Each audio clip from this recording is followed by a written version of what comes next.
सो अब आ गया lecture 16 that is salient pole rotor synchronous machine. ठीक है, अभी तक हमने क्या किया था, सिलेंड्रिकल रोटर पढ़ा था। ठीक है, तो सिलेंड्रिकल रोटर अब ख़त्म हो गया और अब लेक्चर 16 से सैलिएंट पोल रोटर स्टार्ट हो रहा है। रोटर दो ही प्रकार का था, तो दूसरा सैलिएंट पोल रोटर हम लोग पढ़ेंगे। ठीक है, सैलिएंट पोल में क्या होता है कि रोटर का जो रोटर होता है वो ऐसा होता है, देखो ये थोड़ा ये होता है शेप, जबकि सिलेंड्रिकल में कैसा था, गोल, एकदम गोल। ठीक है, और इसी गोल पे स्लॉट्स बना हुआ था, उस स्लॉट पे ऐसे करके वायरिंग रखा हुआ था। ठीक है, जबकि तुम्हारा सैलिएंट पोल में वाइंडिंग कुछ इस तरह रखा होता है। ठीक है, ये काइंड ऑफ कॉन्सेंट्रेटेड वाइंडिंग होता है।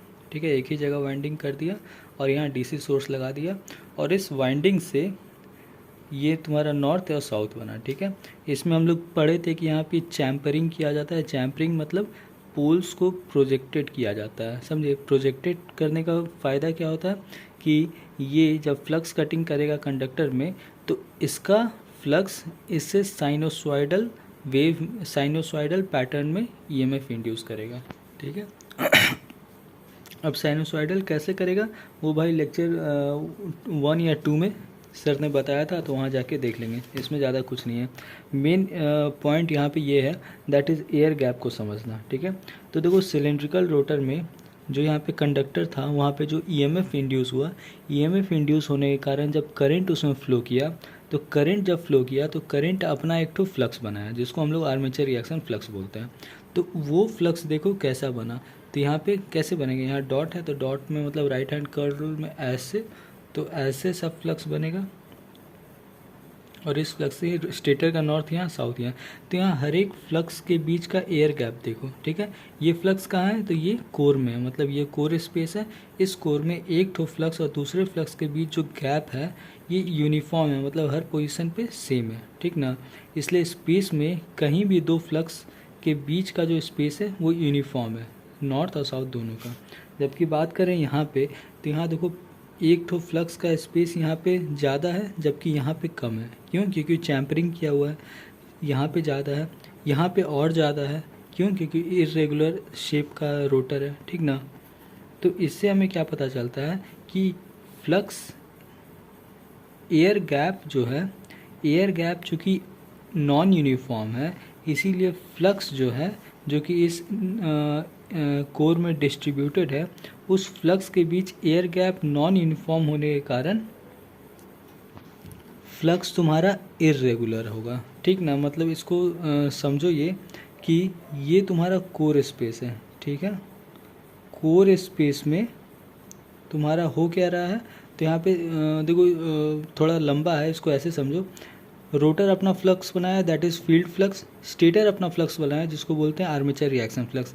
अब कोर में दोनों फ्लक्स एग्जिस्ट कर रहा है, तो दो फ्लक्स एग्जिस्ट करेगा, तो दोनों या तो कुछ ना कुछ एडिशन सब्सट्रैक्शन होगा, तो दोनों फ्लक्स का रिजल्टेंट जब हम निकालते हैं तो हमें रिजल्टेंट फ्लक्स मिलता है, दैट इज़ एफ रस। ठीक है, तो एफ रिजल्टेंट जो है वो डिफरेंट पावर फैक्टर में अलग होता है। मान लो तुम यूनिटी पावर फैक्टर का, ठीक ना, यूनिटी पावर फैक्टर में मान लिए, तो यूनिटी पावर फैक्टर पे कैसे फ्लक्स होगा, यूनिटी पावर फैक्टर में ऐसा फ्लक्स होगा। कहने का मतलब क्या हुआ कि कोर के अंदर ये जो दो फ्लक्स था, अब ये दो फ्लक्स नहीं है, अब सिर्फ और सिर्फ एक ही फ्लक्स है, दैट इज़ दिस फ्लक्स। ठीक है, और रोटर का पोल्स क्या करेगा, रोटर के पोल्स इस मतलब इस फ्लक्स का सिग्निफिकेंस क्या है, इस फ्लक्स का सिग्निफिकेंस ये है कि स्टेटर का नॉर्थ और साउथ जो कि यहाँ पे था, कब था, जब हमने रोटर को करंट दिया था। लेकिन जैसे ही हमने रोटर को घुमाना स्टार्ट किया तो यहाँ पे करंट इंड्यूस हुआ, और ये नॉर्थ और साउथ हट के अब ये नॉर्थ साउथ ऐसे आ गया है एफ रिजल्टेंट के पोजीशन पे। ठीक ना, तो देखो रोटर का नॉर्थ यहाँ है और ये साउथ यहाँ आ गया, तो अब फ्लक्स यहाँ से स्टार्ट होगा और ऐसे जाके अपना पाथ कंप्लीट करेगा, दैट इज़ ऐसे में। देखो यहाँ से स्टार्ट हुआ रोटर का फ्लक्स, ऐसे जाएगा, पाथ कंप्लीट करेगा। ठीक है, अब यहाँ पे देखो रिजल्टेंट फ्लक्स पे रोटर का नॉर्थ साउथ नहीं आएगा, स्टेटर का नॉर्थ साउथ आएगा। ऐसा क्यों है, ऐसा इसीलिए क्योंकि रोटर का नॉर्थ साउथ फिक्स होता है। ठीक ना, रोटर को अगर नॉर्थ और साउथ चेंज करना है तो वो कंप्लीट बॉडी को ही रोटेट कर देगा, जबकि स्टेटर का आर्मेचर पूरा फिक्स है, लेकिन स्टेटर का नॉर्थ और साउथ जो है वो इसके अकॉर्डिंग बन रहा है। ठीक ना, मतलब पहले डीसी इसमें दिए और इसके अकॉर्डिंग स्टेटर का नॉर्थ साउथ बनता है, ठीक ना। इसीलिए इस जो रिजल्टेंट फ्लक्स है इस पे स्टेटर का नॉर्थ साउथ आता है, ठीक है। और रोटर यहाँ से अपना पाथ कंप्लीट करेगा, क्यों? क्योंकि हम लोग जनरेटर में शाफ्ट को घुमा रहे हैं, तो पावर ट्रांसफ़र कहाँ से हो रहा है? रोटर से जनरेटर और फिर यहाँ से करंट लोड में जा रहा है, ठीक है। तो ये जो रिजल्टेंट फ्लक्स है, ये रिजल्टेंट फ्लक्स इंटरैक्ट कर रहा है कोर में। कैसे इंटरैक्ट कर रहा है? तो यहाँ से जो निकल रहा है वही तो यहाँ पे सट रहा है, मतलब जो यहाँ से निकल रहा है वही तो यहाँ कंडक्टर में लिंक करके जा रहा है। तो ये एयर गैप ही नॉन यूनिफॉर्म है, जिसके कारण क्या होगा कि फ्लक्स का मैग्नीट्यूड चेंज करेगा, ठीक ना। कैसे चेंज करेगा? तो भाई देखो, रोटर का शेप कुछ इरेगुलर है, ये चैम्परिंग है, यहाँ पे कम स्पेस है तो यहाँ पे रिलक्टेंस भी कम होगा, तो यहाँ पे ज़्यादा मैग्नीट्यूड पास होगा। यहाँ पे बात करोगे तो यहाँ पे एयर गैप ज़्यादा है तो यहाँ रिलक्टेंस ज़्यादा लगेगा, तो यहाँ से जो फ्लक्स पार होगा उसका मैग्नीट्यूड कम हो जाएगा। कहने का मतलब रोटर, मान लो रोटर ऐसे है, रोटर थोड़ा सा और आगे चला गया, तो आगे चला गया तो देखो यहाँ पे तो कोई कंडक्टर है नहीं, सारा फ्लक्स को इधर से पास होके जाना पड़ेगा, ठीक ना। तो फिर क्या होगा कि इरेगुलर शेप के कारण ज़्यादा रिलक्टेंस मिलेगा। ज़्यादा रिलक्टेंस मिलने के कारण क्या होगा कि यूनिटी पावर फैक्टर में ही रिजल्टेंट फ्लक्स का एक फिक्स मैग्नीट्यूड नहीं होगा। इस रिजल्टेंट फ्लक्स का मैग्नीट्यूड चेंज करते रहेगा हर रोटर के पोजीशन पे, ठीक ना। इसी को बोलते हैं कि नॉन यूनिफॉर्म एयर गैप होने के कारण रिजल्टेंट फ्लक्स का मैग्नीट्यूड चेंज कर रहा है, ठीक ना। यही चीज़ यहाँ पे बताया गया है, that is non uniform air gap होने के कारण जो रिजल्टेंट फ्लक्स है उसका मैग्नीट्यूड चेंज करता है, इंक्रीज़ करता है, डिक्रीज़ करता है, ठीक ना। यही चीज़ यहाँ पे बता रहे हैं कि नॉन यूनिफॉर्म एयर गैप होने के कारण रिजल्टेंट फ्लक्स का मैग्नीट्यूड चेंज कर रहा है। देखो, कभी यहाँ पे ज़्यादा है, कभी कम है, कभी कम है, ठीक ना। तो वही चीज़ है। और ऐसा हुआ क्यों? ऐसा हुआ सेलिएंट पोल, मतलब रोटर का इस शेप के कारण, साथ ही साथ चैम्परिंग करने के कारण, ठीक है, ठीक है। तो armature reaction flux, that is तुम्हारा जो सिलेंड्रिकल रोटर था, यहाँ पे इलेक्ट्रिकल पावर में देखो, इलेक्ट्रिकल जो इक्वेशन था इसमें हमने कैसे लिखा था? V plus I A R A plus I A X S. X S क्या था? एक्सेस में हमने लीकेज रिएक्टेंस और आर्मेचर रिएक्टेंस को इंक्लूड कर दिया था। क्यों? क्योंकि यहाँ पे सिंगल आर्मेचर रिएक्टेंस हो रहा है। आर्मेचर रिएक्टेंस एक ही तरह का यूनिफॉर्म है, जबकि यहाँ पे आर्मेचर रिएक्शन का जो रिएक्टेंस है वो अलग अलग है due to non uniform air gap, समझे ना। तो इसीलिए आर्मेचर रिएक्टेंस को यहाँ पे हम सिंगल XS से डिनोट नहीं कर सकते हैं, ठीक ना। तो यहाँ पे हम लोग कैसे आर्मेचर रिएक्शन को डिनोट करेंगे उसी चीज़ का आगे में पढ़ाई होगा, ठीक है। वही चीज़ लिखा हुआ है कि सिलेंड्रिकल रोटर में सिंगल एक्सेस से मेरा इलेक्ट्रिकल मॉडल चल जाता था, लेकिन यहाँ पे वो नहीं चलेगा। क्यों? क्योंकि तुम्हारा जो रिजल्टेंट फ्लक्स है वो नॉन यूनिफॉर्म एयर गैप होने के कारण उसका मैग्नीट्यूड वैरी कर रहा है, कहीं पर ज़्यादा हो रहा है, कहीं पे मतलब कहीं किसी कंडक्टर में ज़्यादा करंट, ज़्यादा फ्लक्स का पूरा मैग्नीट्यूड इंड्यूस हो जा रहा है करंट में, जबकि किसी कंडक्टर में फ्लक्स का कम मैग्नीट्यूड इंड्यूस हो रहा है, ठीक ना। तो इसके लिए हम लोग क्या करते हैं, रिएक्टेंस जो है, आर्मेचर रिएक्टेंस जो है उसको हम लोग दो एक्सिस में डिवाइड कर देते हैं, that is direct axis and quadrature axis, ठीक है। अब देखो, डायरेक्ट एक्सिस क्या होता है? तो रोटर का जो नॉर्थ साउथ है उसको डायरेक्ट एक्सिस बोलते हैं, और उससे 90 डिग्री इलेक्ट्रिकल क्वाड्रेचर एक्सिस होता है, ठीक है। दो पोल का जब रोटर होगा तो उसका इलेक्ट्रिकल और मैकेनिकल डिग्री सेम ही होता है, ठीक ना। अगर 4 पोल होता तब भले ये क्वाड्रेचर यहाँ पे आ जाता, लेकिन 2 पोल है तो 90 डिग्री ये होता। तो आर्मेचर रिएक्टेंस को हमने डायरेक्ट एक्सिस में डाला, दैट इज़ रिजॉल्व किया, दैट इज़ इसको बोलेंगे XD/AR plus leakage reactance. Leakage reactance क्या है? तो वायर का जो इंडक्टेंस होता है वो यहाँ पे है, ठीक है। इसको भी हमने अलॉन्ग डायरेक्ट एक्सिस लिख दिया। XQ that is armature reactance along quadrature axis and leakage reactance along quadrature axis, ठीक है। अब देखो, XD ग्रेटर होता है देन XQ। ऐसा क्यों? क्योंकि ये हो गया डायरेक्ट एक्सिस। डायरेक्ट एक्सिस में ही तुम्हारा पोल्स है, तो यहाँ का रिलक्टेंस,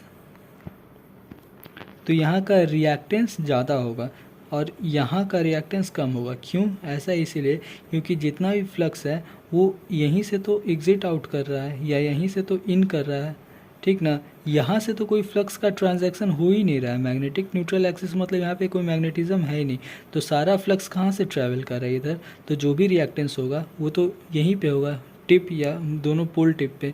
इसीलिए कह रहा है x T is greater than x Q, और x D minus x Q को भी सैलियंसी बोलते हैं, ठीक है। ये बस एक वर्ड है सैलियंसी, बस और कुछ नहीं। रोटर में X S is equal to X D plus X Q, दोनों सेम ही था तो कोई फ़र्क नहीं पड़ता था, ठीक ना। तो ये जो चीज़ है दैट इज़ एक आर्मेचर रिएक्शन को, आर्मेचर रिएक्टेंस को डायरेक्ट और क्यू में रिजॉल्व करना, इसी को बोलते हैं टू रिएक्शन थ्योरी, जो कि ब्लॉन्डेल्स ने दिया था, ठीक ना। तो टू रिएक्शन थ्योरी पढ़ते हैं, ठीक है। तो इसमें क्या है, resolving I A into two current is called two reaction theory. अब देखो ये जो रिएक्टेंस था इसमें करंट तो फ्लो करेगा, और करंट फ्लो करेगा तो वोल्टेज ड्रॉप होगा। V into X is equal to I into X, ये तो वोल्टेज ड्रॉप है। तो इसीलिए हमने करंट को भी दो भाग में रिजॉल्व कर दिया, ठीक है।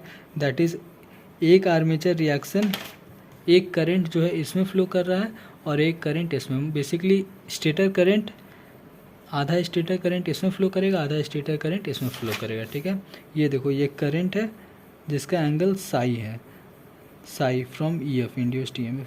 तो इसको हमने रिजॉल्व करके अलॉन्ग डायरेक्ट एक्सिस के आ गया I A sine phi, and along quadrature axis के आ गया आई ए कॉस फाई, ठीक है। तो ऐसे करंट को रिजॉल्व कर दिए। ये जो आर्मेचर रिएक्शन फ्लक्स बनेगा, आर्मेचर रिएक्शन फ्लक्स कहाँ बनेगा, यहाँ पे बनेगा, लिखे नहीं है शायद, लिख देते हैं। ये तुम्हारा एफ ए आर होगा, ये भी इधर रिजॉल्व होगा और इधर रिजॉल्व होगा। तो एफ ए आर का जो ये डायरेक्ट एक्सिस वाला पार्ट है उसमें ये करंट फ्लो करेगा, और एफ ए आर का जो क्यू एक्सिस वाला पार्ट है उसमें ये करंट फ्लो करेगा, ठीक है। ये जो चीज़ है ये सर ने बताया है कि कैसे फेजर्स ड्रॉ होगा। जैसे देखो ये तुम्हारा फील्ड फ्लक्स है, फील्ड फ्लक्स से 90 डिग्री के बाद एक्साइटेशन आता है, ठीक है।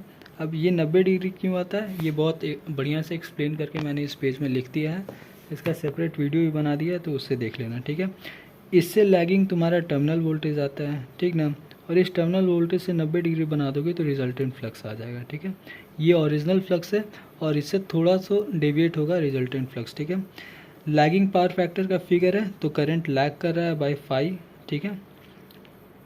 अब वोल्टेज से resistive drop, that is resistance consider किया है, तो करंट के फेज में होगा ऐसे, और ये 90 डिग्री में तुम्हारा डायरेक्ट एक्सिस वाला, ये 90 डिग्री में क्वाड्रेचर एक्सिस वाला इम्पीडेंस, ठीक है।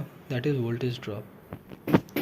अब ये 90 डिग्री कैसे हुआ और ये वाला 90 डिग्री कैसे हुआ, ये मैंने इस पेज में एक्सप्लेन किया है पूरा, ठीक ना। इसको पढ़ लूँगा तो समझ में आ जाएगा, ठीक है।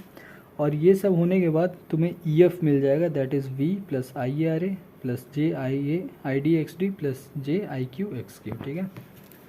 ये जो पेज है ये इम्पॉर्टेंट है, मतलब ये 90 डिग्री कैसे हुआ तो उसका एक्सप्लेनेशन मैंने यहाँ पे किया हुआ है। अगर जल्दी जल्दी मैं बताऊँ तो देखो ये जो V is equal to I R, तो ये जो आई आर है ना इसको ड्रॉप बोलते हैं, मतलब करंट इनटू इम्पीडेंस जब होगा तो वो वोल्टेज होता है, ठीक ना। इसका यूनिट क्या आएगा, वोल्ट। सिमिलरली आई डी और एक्स डी क्या है, ये वोल्टेज है, और ये जो वोल्टेज है ये क्या है, इंडक्टेंस का चीज़ है। इंडक्टेंस में क्या होता है, करंट 90 डिग्री से लैग करता है, मतलब वोल्टेज 90 डिग्री से लीड करता है, ठीक है। तो इसका कहने का मतलब आई डी और एक्स डी करंट से 90 डिग्री लीड करेगा, ठीक है। अब समझो लीड कहाँ पे होता है, लीड तुम्हारा होता है एंटी क्लॉकवाइज डायरेक्शन को हम लोग पॉजिटिव एंगल बोलते हैं। कहने का मतलब करंट से अगर तुमको लीड दिखाना है तो एंटी क्लॉकवाइज में 90 डिग्री बढ़ना होगा। तो ये देखो ये करंट एक्सिस है माइनस डी, इससे तुमको पॉजिटिव 90 डिग्री के लिए एंटी क्लॉकवाइज चलना होगा। तो एंटी क्लॉकवाइज 90 डिग्री चलोगे तो तुमको क्या मिलेगा, एंटी क्लॉकवाइज 90 डिग्री मतलब ये लाइन, तो देखो है ना आई डी एक्स डी को कहाँ दिखाया है, इस लाइन के अकॉर्डिंग मैंने ऐसे दिखाया, दैट इज़ इधर से एंटी क्लॉकवाइज चले तो प्लस 90, ठीक है। अब ये आई ए एक्स क्यू क्या है, आई क्यू एक्स क्यू ये भी क्या है, ये भी वोल्टेज ड्रॉप है। ये किस करंट से रेफरेंस ले रहा है, तो इस करंट से पॉजिटिव 90 डिग्री अगर जाओगे तो तुम्हें ये वाला ड्रॉप मिल जाएगा। क्यों? क्योंकि वोल्टेज जो होता है 90 डिग्री लीड करता है, ठीक ना। तो अब देखो तुम यहाँ पे आ जाओ, क्यों? क्योंकि अभी पोजीशन तो यहाँ पे है। अब यहाँ से ये देखो इस डायरेक्शन में, तो इस डायरेक्शन में तुम एंटी क्लॉकवाइज 90 डिग्री बढ़ोगे तो ऐसे आओगे। एंटी क्लॉकवाइज मतलब पॉजिटिव 90 डिग्री, कहने का मतलब वोल्टेज लीड कर रहा है, तो ऐसे आएगा और ऊपर की ओर पोजीशन कर दूँ तो ये तुम्हारा मिल गया, ठीक ना। तो ऐसे बना, मतलब सेटिस्फाई हो गया कि इंडक्टेंस में वोल्टेज लीड करता है 90 डिग्री। मतलब वो फेजर डायग्राम कैसे बनेगा, ठीक है। हाँ, अब इसके बाद लैगिंग पावर फैक्टर पे जनरेटर का ऑपरेशन हम लोग समझते हैं, ठीक है। लैगिंग से पहले एक ये केस समझ लो, दैट इज़ रिजल्टेंट फ्लक्स का। दैट इज़ वही चीज़ है कि रिजल्टेंट फ्लक्स जो है वो नॉन यूनिफॉर्म एयर गैप होने के कारण रिजल्टेंट फ्लक्स का जो मैग्नीट्यूड है हर रोटर के पोजीशन पे वो चेंज करता है, ठीक है। कहने का मतलब कि रोटर का एक ही पावर फैक्टर, मतलब यूनिटी पावर, मान लो यूनिटी पावर फैक्टर लोड पे है, तो यूनिटी पावर फैक्टर पे रोटर का अलग अलग पोजीशन पे इधर से जो फ्लक्स स्टेटर की तरफ ट्रैवल कर रहा है तो वो एक करंट प्रोड्यूस कर रहा है। तो उस करंट का जो मैग्नीट्यूड है वो रोटर के हर पोजीशन पे चेंज कर रहा है। क्यों? क्योंकि इसका इरेगुलर शेप है, समझे। इरेगुलर शेप होने के कारण रिजल्टेंट फ्लक्स का मैग्नीट्यूड कभी घट रहा है, कभी नॉर्मल हो रहा है, कभी घट रहा है, कभी नॉर्मल हो रहा है, ठीक है। उसी चीज़ को यहाँ पे इस पेज में एक्सप्लेन किया गया है, ठीक है। ये बेसिकली पुराना कॉन्सेप्ट है, दैट इज़ पुराने समय पे मैंने समझा नहीं था, दैट इज़ तो यहाँ पे लिख दिया है, ठीक है। ये पूरा यहाँ तक, ठीक है। अब उसके बाद आता है लैगिंग पावर फैक्टर का कॉन्सेप्ट। लैगिंग पावर फैक्टर में क्या होता है कि करंट लैग करता है। तो ये देखो, ये तुम्हारा इनिशियल पोजीशन है, ठीक है। अब यहाँ पे क्या है कि रोटर इस पोजीशन पे है, हमने घुमाना स्टार्ट किया, ईएमएफ इंड्यूस हो गया, लेकिन करंट अभी फ्लो नहीं किया है। करंट कब फ्लो करेगा? जब तुम्हारा वोल्टेज आगे बढ़ेगा, ठीक है। कहने का मतलब लैगिंग में क्या होता है, वोल्टेज लीड करता है, उसके बाद करंट आता है। तो मान लो रोटर का इस पोजीशन पे करंट फ्लो करना स्टार्ट हो गया, ठीक है।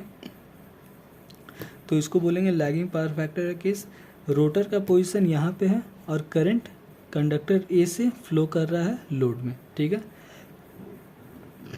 तो देखो, मेन फील्ड फ्लक्स तुम्हारा ये हो गया, क्वाड्रेचर पे तुम्हारा ईएफ चला गया, ठीक है।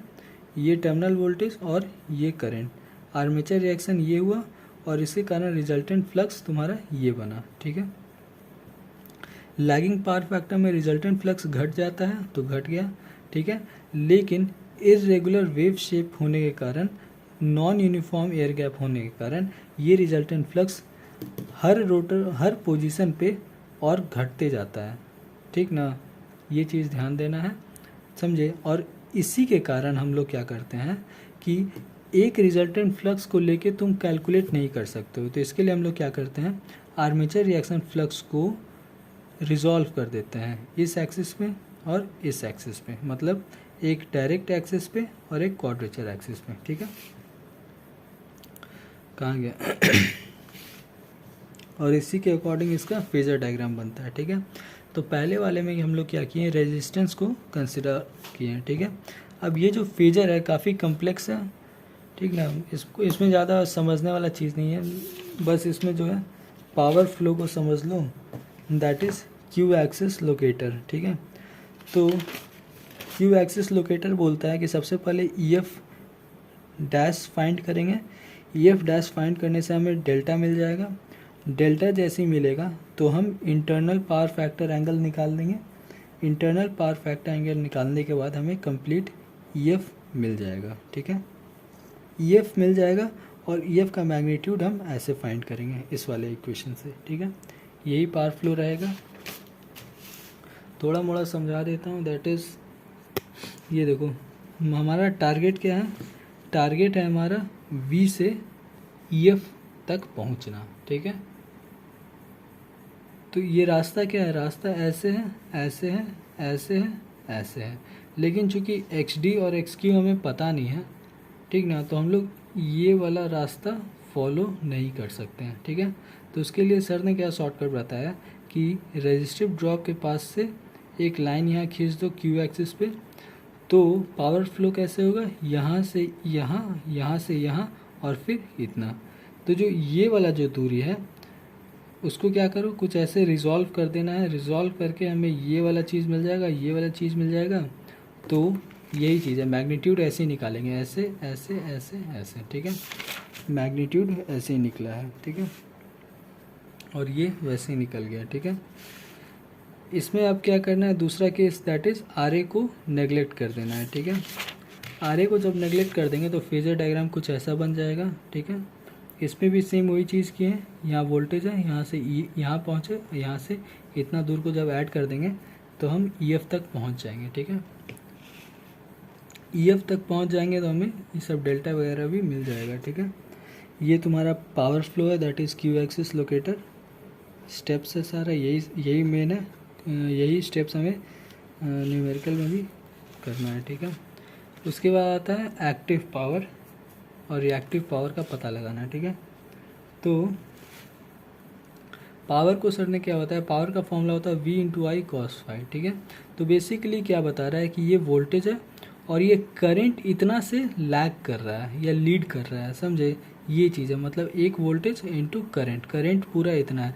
चूँकि करंट साथ नहीं चल रहा है वोल्टेज के, इसीलिए हम लोग कॉस फाई टर्म ऐड करते हैं। मतलब करंट या तो इतना से लीड करेगा या तो इतना से लैग करेगा। ये एक टर्म हो गया, ये एक टर्म हो गया, ठीक है। तो वही पावर दैट इज़ किया है, दैट इज़ ये जो वोल्टेज है, इस वोल्टेज को भी रिजॉल्व कर दिया है डी एक्सिस में एंड क्यू एक्सिस में, ठीक है। और ये करंट भी डी एक्सिस और क्यू एक्सिस में है। तो इतना वोल्टेज, इतना करंट प्लस इतना वोल्टेज इंटू इतना करंट, ये दो ठो पावर तुम्हें दे देगा, ठीक है। और ये दोनों पावर मिला के एक्टिव पावर हो जाएगा, ठीक है। वही चीज़ सर ने किया है। तो फाइनली यहाँ पे देखो ट्रिगोनोमेट्री का एंटिटी यूज़ होके लास्ट में ये वाला बनता है, ठीक है। तो ये तुम्हारा पावर एंगल इक्वेशन है, ठीक है, सॉरी एक्टिव पावर इक्वेशन है। अब एक्टिव पावर इक्वेशन में देखो दो ठो पावर हमें दिखता है, ठीक है। एक पावर को हम लोग बोलेंगे एक्साइटेशन एक्टिव पावर, दूसरा को रिलक्टेंस एक्टिव पावर, ठीक है। रिलक्टेंस पावर क्या है, बेसिकली देखो ये जो रोटर है इस पे टॉर्क एंटी क्लॉकवाइज में डाल रहे हैं, ठीक है। रोटर तुम्हारा एंटी क्लॉकवाइज में घूम रहा है, साथ ही साथ स्टेटर का फ्लक्स किधर है, स्टेटर का नॉर्थ साउथ इधर है, मतलब स्टेटर का फ्लक्स कुछ इस डायरेक्शन में है, इसका साउथ इधर है, ठीक है, और रोटर इधर है, ठीक है। रोटर ऐसे घूम रहा है, ठीक है, रोटर तुम्हारा ऐसे घूम रहा है और स्टेटर का फ्लक्स भी तुम्हारा उसके पीछे पीछे उसी डायरेक्शन में घूम रहा है, ठीक है। और इलेक्ट्रोमैग्नेटिक टॉर्क कैसे लग रहा है, इस डायरेक्शन में, ठीक ना। तो जब भी इलेक्ट्रोमैग्नेटिक टॉर्क और रोटेशन अपोजिट होता है तो उसी को तो जनरेटिंग एक्शन बोलते हैं, ठीक ना। तो रिलक्टेंस टॉर्क भी तुम्हारा इलेक्ट्रोमैग्नेटिक टॉर्क के अकॉर्डिंग के डायरेक्शन में ही लगता है, ठीक है।